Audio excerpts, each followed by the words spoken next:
Dear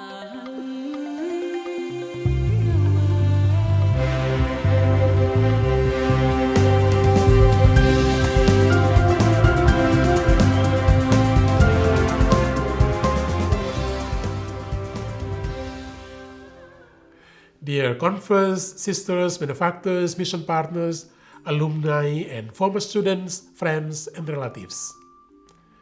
On January 19, 1909, 4 days after the death of St. Arnold Janssen, his successor, Father Nicolaus Bloom, wrote a letter to all the members of the congregations founded by St. Arnold with the requests to keep Arnold Janssen's memory alive, to continue and expand his work in his spirit.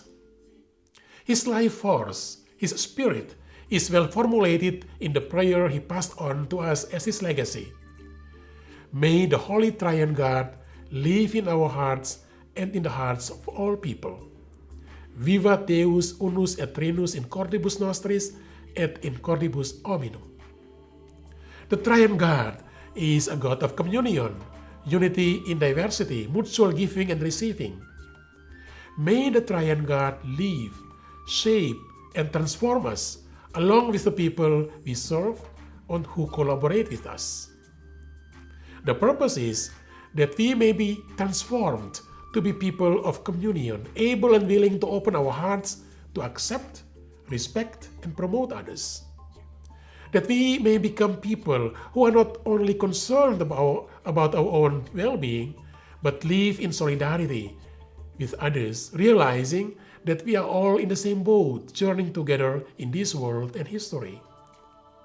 This prayer was a source of inspiration, strength, and perseverance for St. Arnold to start and lead his missionary work amid the many challenges. We remember his famous words: "We live in a time when much is collapsing and new things must be established in their place." We can also say the same about our current time and history. So much is collapsing on what was once firm and formidable.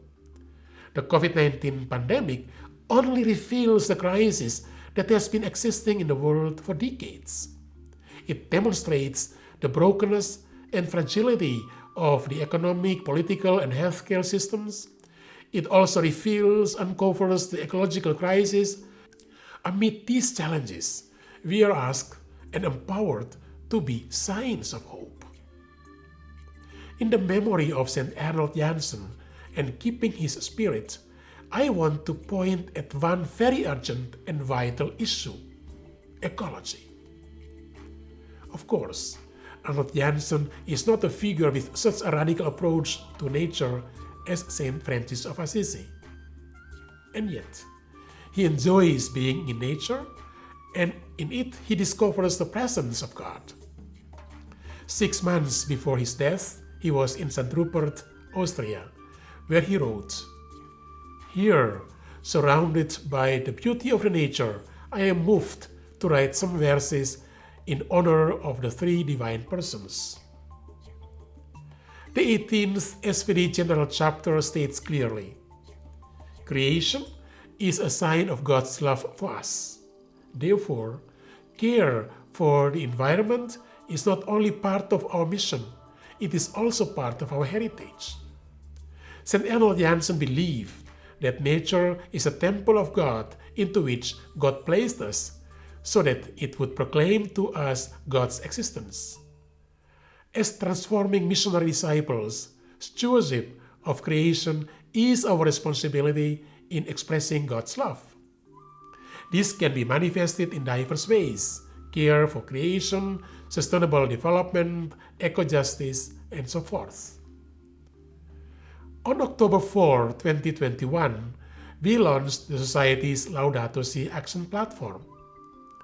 We proactively joined the whole church initiative in implementing the 7 goals of Laudato Si, the ecological encyclical of Pope Francis. It is encouraging to see that we, the Arnoldus family, have taken concrete steps to realize our concern, our care for the nature. But much more can and shall be done. Our proactive stance is urgent and necessary. It is an insistent call to our communities, to parishes administered by our members, the educational institutions, the healthcare centers, and NGOs to take this appeal seriously and be part of this ecological conversion. The earth is our common home, the only one we share with others, that we inherit and we pass on. Its sustainability depends on every one of us. Therefore, let us make our concrete contribution as daughters and sons of St. Arnold. Let us open ourselves to embrace the triune God who forms and transforms us and all people to persons who listen to the cry of the earth and respond to the cry of the poor. On the feast of St. Arnold, we also join our SSPS sisters during their 15th General Chapter. We implore the Holy Spirit to guide them to be attentive to God's promptings and inspiration and renew their commitment to transforming the world with compassion. Happy Feast Day of St. Arnold Janssen to all of us. Thank you.